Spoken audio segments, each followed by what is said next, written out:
Well, Gachakuta finally came out and I went and watched the first episode of the anime. And after consuming this new story into my brain, I've come to a steady conclusion about the show, and that is that this shit is absolute garbage, bro. No, literally, the show is about literal fucking garbage. Oh, brother, this guy stinks! But anyways, bad jokes aside, for a show that's about literal fucking trash, this shit actually went kinda crazy on the first episode. Like, off Bucks, I can already see the anime for this doing numbers like how Jujutsu Kaisen did numbers back in... I don't fucking know, I'm old. But the story just off of the first episode alone is already set up for greatness in my opinion. And I feel like the key to this anime doing so well in the future has to do with our MC, Rudo. Dear God, I did not just pronounce his name like that. But for starters, before I even get into discussing why I think Rudo is actually a genuinely good main character, or at least is setting up to be one of the better MCs in anime, I gotta get into this world building because there are some things I gotta say is kinda crazy. First of all, the setting of the show can literally be explained through Meruem's speech on humanity. For example, in human society, lands are split by borders marking their territory. On the right side of the border, children may starve to death. While on the left, idle dregs who do nothing have everything they need.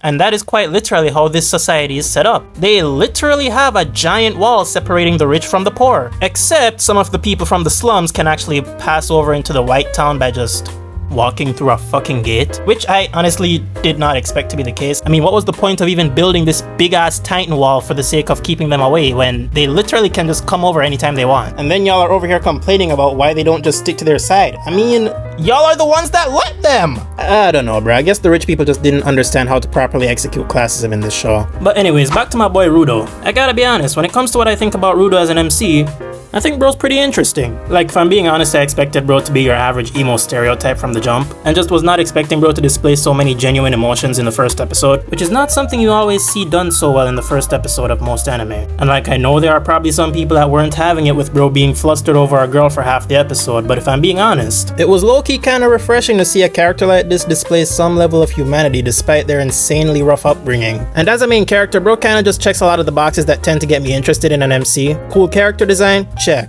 Tragic backstory? Check. Unique ideals? Check. Gets bullied by his peers but stands on business? Check. But actually, I'm gonna have to pause real quick on that last one, because why the fuck is bro getting bullied in this verse? Like, aren't y'all also going through the same struggles in this city? Out here calling bro filthy. My boy, you're all filthy. Isn't that the point? Like, y'all live in a town that's practically made of recycled resources. Why are you hating on bro for recycling? I don't know, bro. I'm convinced that hating is just a universal disease at this point, because bro isn't even out here getting bullied by the rich niggas. He's out here getting picked on by the same slum dwellers that he lives with. Yeah, no matter what the situation, niggas will always seem to find a way to hate for free. Like, I guess that's just a universal thing for most MCs. They just gotta have people treating them like shit for freaking breathing wrong. But one more thing about Rudo that's got me intrigued about his character is his overarching story setup. Spoilers ahead for those of y'all that actually give a shit about spoilers. But being perfectly honest, I did not expect that bro's adopted pops was about to get packed up like that in the first episode. Like, this shit happened off screen with the quickness, my guy. And what's crazy is I was expecting Recto to be one of those characters that really and truly stayed for a long time because they had that much impact on the story.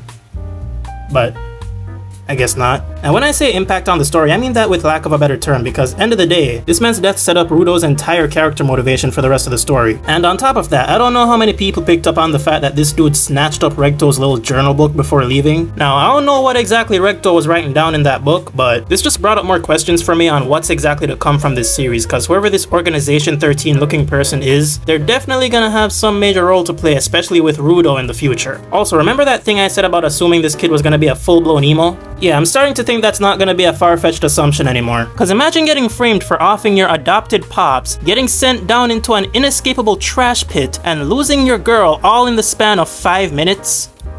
Well, shit, my boy, I would have gone full edgelord too. Like, nah, this system got me all the way fucked up, cause what do you mean you sending me to a bottomless pit where you dump all of your garbage? Like, what? Bro, I know the fumes down there gotta be something atrocious, bro. Like, I could smell colors down there, and I'm talking brown, gray, black, and green. What's crazy to me is how the hell do you even get to this point where y'all have a literal pit that looks like it's an entirely different world on the planet. Like, what did Mother Nature even do to y'all niggas? Bro, this is the kind of shit Lil Dicky was warning us about back in 2019. Like, for real, bro, y'all gotta do better than this. But yeah, gotta say, W first episode. I'm honestly excited to see what the rest of the series holds, cause already this is looking to be one of my favorite stories in anime.